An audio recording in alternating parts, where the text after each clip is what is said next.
Hello everyone. Welcome to Thursday. Welcome to the Thursday video. So finally, we have a video that isn't a haul. We don't have anything to show you. Which I know that you guys all like hauls and probably prefer hauls sometimes. They are fun to do. But I feel like we have been doing a ton of them lately. And we haven't been doing many tips or top 10s or anything like that. We haven't done a ton of lists recently. So let's do a list. Today we're doing some information for once, finally. Yay. And what we are doing today is 10 tips that we would tell ourselves if we could go back in time to when we were just young resellers, just starting off. So what 2 years is, oh my gosh, what 2 years has taught us about this line of work? / what we've learned. We have 10, because we always do top 10s here. And so Ryan's just going to start off with number 1. Number 1 is do not compare your numbers to other people's, especially when you first start out. Obviously, somebody that's been doing this for multiple years is going to have bigger numbers than you just because you're smaller and you haven't really been doing this as much, so you haven't garnered as much capital or inventory or whatever. But I will say that it's also not very good to compare your numbers to other people's just because it's not very healthy to do, you know? Yes. So even once you have established your business and you've grown a bigger business, it's really easy to see people posting that they've had their best week ever, or they've had some really crazy sales week on maybe a week that you've had really bad sales. Mm-hmm. And honestly, all it does is make you feel bad about yourself if you take it that way. So obviously you can look at other people's numbers and congratulate them, but please do not compare yourself and your sales to other people. It's just not good. And I catch myself doing it all the time. Because especially when I have a bad sales week. Yes, like this one. And I see somebody who's I made $39 million this week. And I'm I made 200. Yes. So do not compare your numbers to people. You are doing as good as you can. Just be happy with yourself. If you feel like you could have done more work, then just maybe give yourself a little amp yourself realize that you could have put more energy into some things and then later learn from an experience and put energy into those needed areas. Yes. But say that you had a really good week in your eyes and you made 600 and then you see someone made 900 and they say, wow, I had such a bad week. Don't let that affect you. That is just not good. Yeah. You were doing your best and what's good for you is what's good for you. So just don't compare yourself to other people. Correct. Number 2, do not source just based off of what you hear from other people and take other people's advice with a grain of salt in a way. So when you hear Bolo brands or these brands that people are having good luck with, feel free to try them out if you would like to. At a low cost. Yeah, I would say, run into something and spend $50 on one item. But do not go to the thrift store and only pick up stuff based off of other people picking it up, other people saying it's good, etc. Or only look for. Don't pass on stuff just because somebody didn't say that it was going to net you a ton of money. For example, I had heard of people saying that Prairie Underground did well, and then I tried it out and I had really bad luck with it. And it did terrible. And back in the day, I had really bad luck with Torrid, but people would always say how good it was, and so I would keep buying it. It just wouldn't do anything for me. Now it does better, but I'm just saying it wasn't doing good for me back then. Don't solely base your sourcing off of other people's opinions and what their advice is. Obviously, if you hear a bunch of people saying the same thing, this specific brand does well, or this style of dress from J.Jill does really well. If a bunch of people are saying it, probably a good idea to try it out, but just do not solely base off of other people. And also don't skip stuff because other people say it's bad. Definitely do not. My mom does not listen to half the advice that I give on YouTube because and then she's able to sell things that I would never even consider picking up. She sells some of the funkiest stuff sometimes. That's an example. Just don't take everyone's advice with a grain of salt. Listen to it, but take it with a grain of salt. It's not going to apply to everybody. Or if you do want to try out some of these brands, try to find them for as cheap as you possibly can. I always like to try brands for the first time when it's from the bins. When I tried J.Jill, it was from the bins. When I tried Ann Taylor, it was from the bins. I'm trying Banana Republic, bins. Obviously, the more luxe brands, I can try them from the thrift store. But when it's a brand that you're just wanting to dabble with a cute piece from a okay mall brand, try the bins, I would say. By the pound, 100%. Okay, so that very wonderfully ties us into number 3, which is every brand can have a hit and a miss. And so kind of like what Jack was saying with this specific style J.Jill dress is really good, but this one doesn't. Definitely pay attention to those items that are doing really good and don't just buy something because it's a brand. I know when I first started, any Anthropologie Free People piece I found, I bought it. and half of them were uglier than sin, didn't sell, or just really old and outdated. And it's like, now looking back on it, I'm like, okay, so don't do that. Or like now with Lululemon. The boot cut, those Astro crops, leave them. Nobody Most of wants the tank tops Nobody don't wants do them. anything anymore. There's just, each brand has its hit and miss. Do not source solely based off of a brand name or a specific... Or if it comes from a specific store. Yes. But I will add to that, especially with like Anthropologie pieces, like some of the older ones can still like make good money, but it's definitely like, do your due diligence.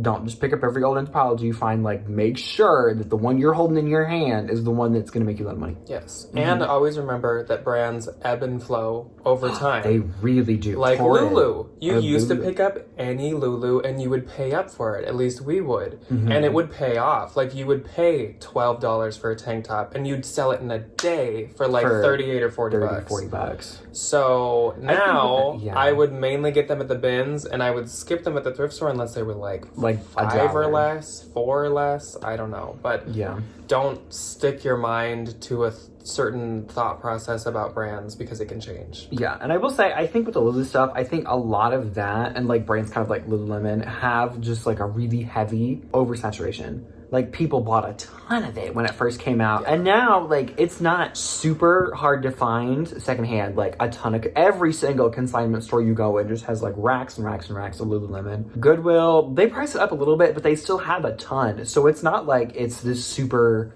like, unobtainable thing anymore. And another one that comes to mind is, like, Lulus. Oh, so, like, those used to be super fast flips and you could almost get retail for them. You could sell them for honestly more than retail. Now I see them every time I go to the thrift store and I skip them basically like 99.9% of the time. So again, ebb and flow. A Nolo can go to a Bolo and a Bolo can go to a Nolo. So just be sure to adapt as well. Yeah. So that kind of changed into 2 points, but that was just number 3. So number 4. Diverging completely. Yes. Do not make a death pile even of one item. Don't be going through your new inventory and just even see one item and throw it aside. Maybe unless it needs to be like cleaned or fixed, but get on do that. not have that wash thought it that process night. of like, I will take this next time I take pictures because I'm just not excited about it right now. Because one item will lead to a heap. Leads to 4, and then you got... promise you that. I promise you stuff. that. I haven't had a death pile in so long because I am like avidly against them now. But I remember when I started, I would just like be taking pictures of a bunch of bins finds, and there's just a few items that I'm like, not today, not today. And then sure enough, I'd go to a thrift store and I'd find like 3 items, and I'm like, I'll just add it to the pile. And then like, there's a couple things from this one added to the pile, and it just, even one item will turn into a mega death pile. And death piles, I am against them. Some people like them, and maybe now during like quarantine and stuff, it can be okay to have one, but any other time, no. Number 5 is don't be afraid to branch out and source outside of your comfort zone. I think this was a really, really, really big thing that I used to do all the time. Was back when I was working at Plato's Closet, I would only look for and pick up the brands that did good at Plato's Closet. That, you know, I really wasn't thinking that, like, I'm on the internet, you know, I'm not just going to be seen by people that are, like, only shopping here, that are these kind of person, that are this kind of clientele. So definitely, like, even if it doesn't fit in your personal style, like, if you wouldn't wear it personally, but you know that it's going to make you money, 100% pick it up. Because, like, there's no point in leaving money at Goodwill. And when I first started sourcing, I was just really into, like, the handbags and the wallets, and I, like, refused to go into clothes. Hated clothes. For so long, I would not even start clothes. Mainly because I was, like, watching people on YouTube that only did purses, and, like, I felt like I knew about purses. I didn't really want to learn all the clothes. That was so much stuff to do. And then Ryan finally convinced me to do it, and what do you know? Here we are. If my business would be nowhere near what it's at right now if I didn't start doing clothing. If you just sold purses. I mean, some people can do it. I mean, storage, nightmare. Yes. But do not be afraid to go out of your comfort zone. Try new brands, especially when you have access to the bins. Try some new stuff. I have found such good luck with things I would never have expected to. I sold, like, the brand ELLEL from, like, Kohl's. I sold a pink trench coat by them in, like, 24 hours. Oh, we love My that J. coat. Jill sold in less than a week, and I would have never wanted to try it in the past. So just... feel free to branch out. Yeah. If there's not much risk involved, why not? It's like, why not? If it doesn't sell, we'll get to that in a little bit. Yes. Number 6, don't be afraid of having a bad sourcing day and never feel pressured to have to feel like you pick stuff up just because you went sourcing that day. And don't be tempted by cheap prices. Now that's Just a lot in one, it's $1, but they all doesn't relate. mean you should buy it. So yes, just because it's cheap, don't bend your boundaries of what you would normally pick up just because it's cheap. Or if you're like... Unless it was like to consign and you Yeah. knew that you could make money off of it or whatever. Mm-hmm. But don't get desperate. So many times in the past, especially in Iowa, when I was like, I'm not going to be going up to Minnesota in multiple weeks, and I'm at the Goodwill here in Iowa, lots of not as high quality stuff as Minnesota, and I was like, but I just want to pick some stuff up because I'm here. And it would just end up not selling. And then I have to like consign it or get rid of it. Then you have to deal with it on the back end. And you're Yes. like, oh my God, I've had this for a year. And Yes. it's disgusting. So just know, like, the thrift stores get stuff continuously. Every single day, thousands of items go out. There will never be a shortage, ever. It's just getting, like, more and more things all the time. And you'll have opportunities continuously. There's so many locations. Even in our small city, we have, like, 4 or 5 places I could think of that we could go source. So just never be desperate to source. No, and I'm going to say, don't pick stuff, especially when you're starting, and I was guilty of this, don't pick it up because it's $1. I remember I picked up so much crap because it was cheap, especially when like consignment stores and stuff do the like 70-90% clearance.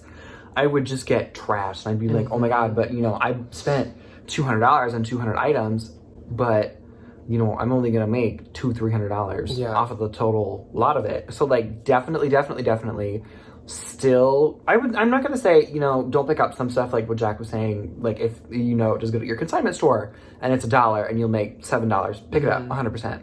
But if you are going to list it and put it online and keep it in your house, wherever you live, don't settle for cheap stuff. Yes. I specifically remember when I was in college, the local Salvation Army would every once in a while do like Dollar Jeans Day. I don't know why.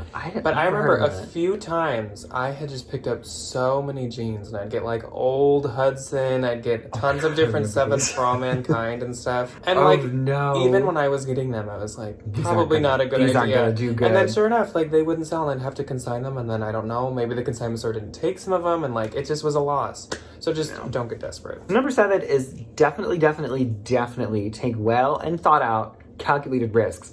What we mean by that is asterisks.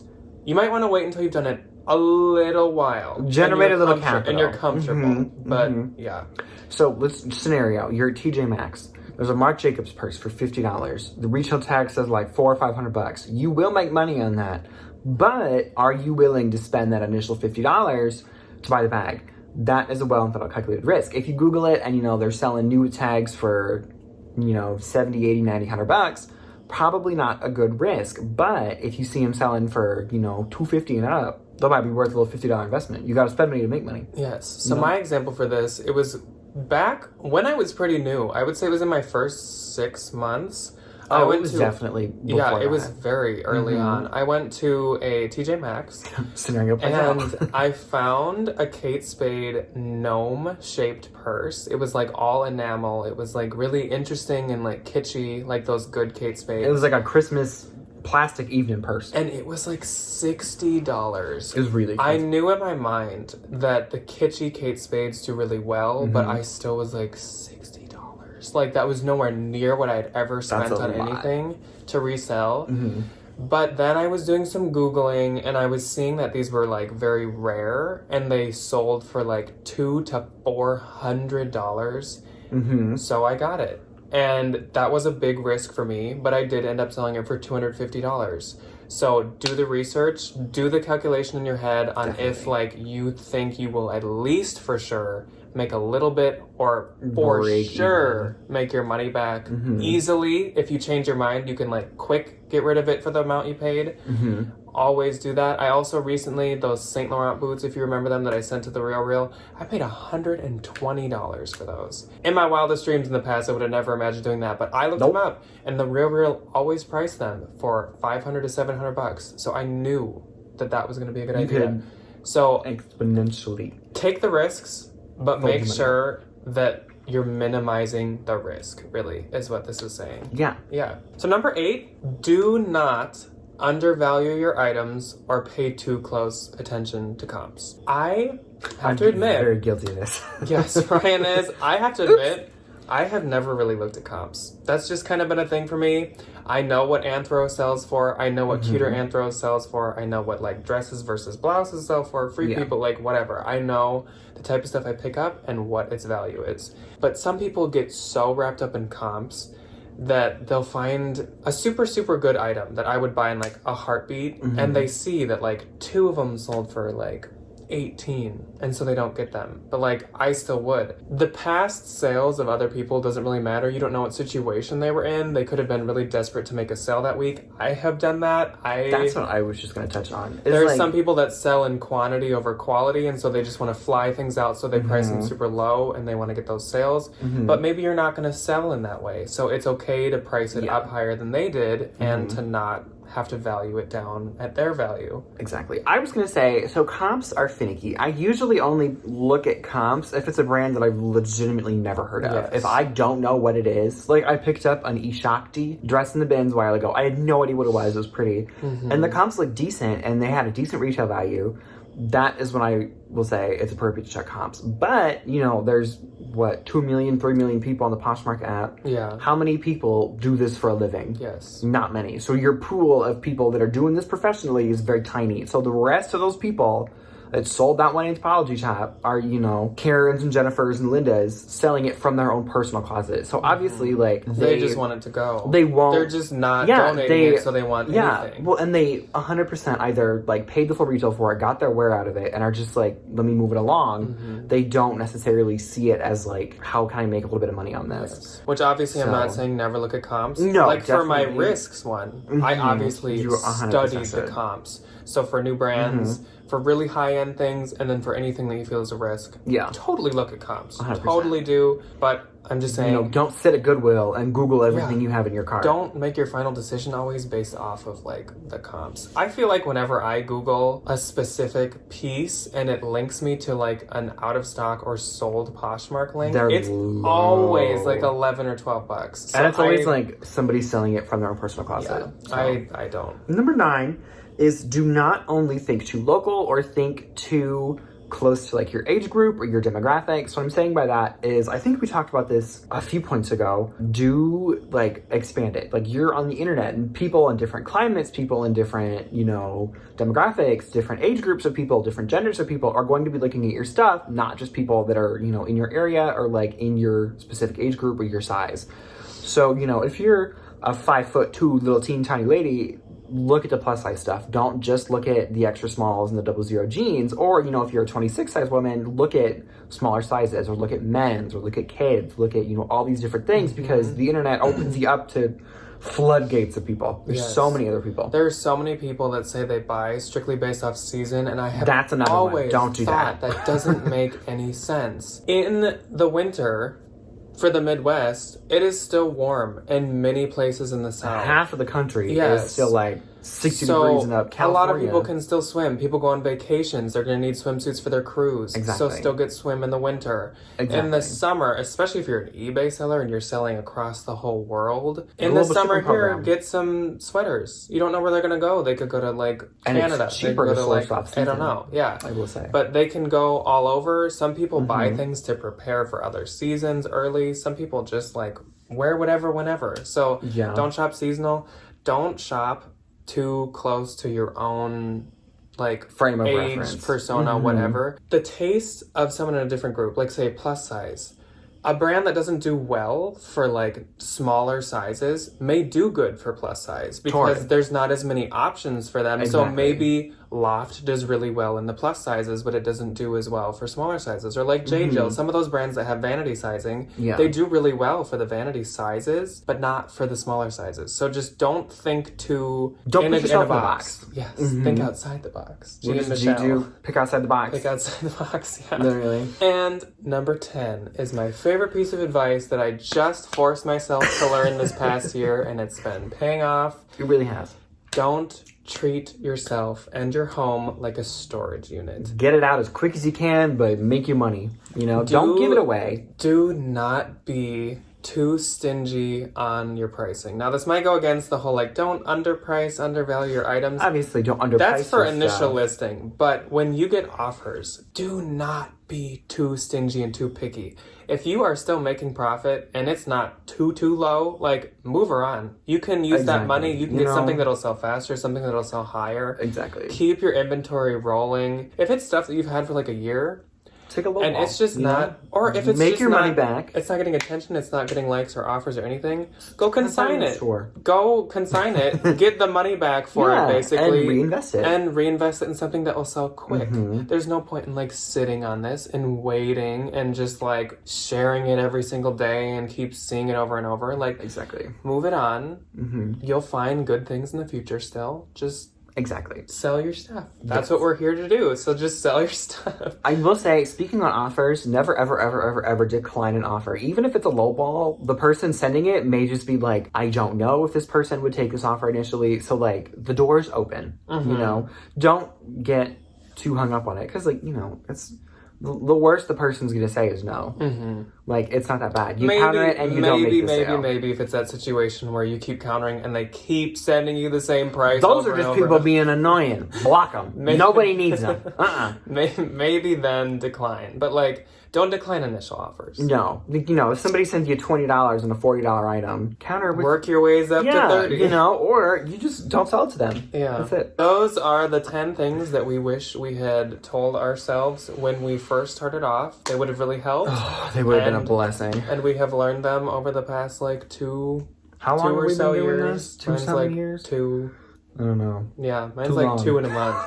But yeah, so those are our juicy tips that we've learned over. What are some of your meaty tips? time. I'm interested to hear. Let us know. What would you have told yourself? Let us know the number one thing that you would have told yourself when you started off reselling. That's a good one. Very interested in that. Mine would have been the don't be a storage unit. Mine one would have for been sure. don't undervalue your stuff. I used to decline offers. I used to get. You used to get heated. I used to be some of so those low strict balls. on like, Oh my I God. will make $40 on this. They counter 38 and I was like, You're 40. like, decline. It's $2. No. It's fine. So that's all we have for you this Thursday, and we will see you guys on Saturday with a What Sold Saturday from a hotel in Chicago. Chi-town. Because we're going on a road trip starting a safe today. road trip. Yes. We will see you guys on Saturday. Bye. Goodbye.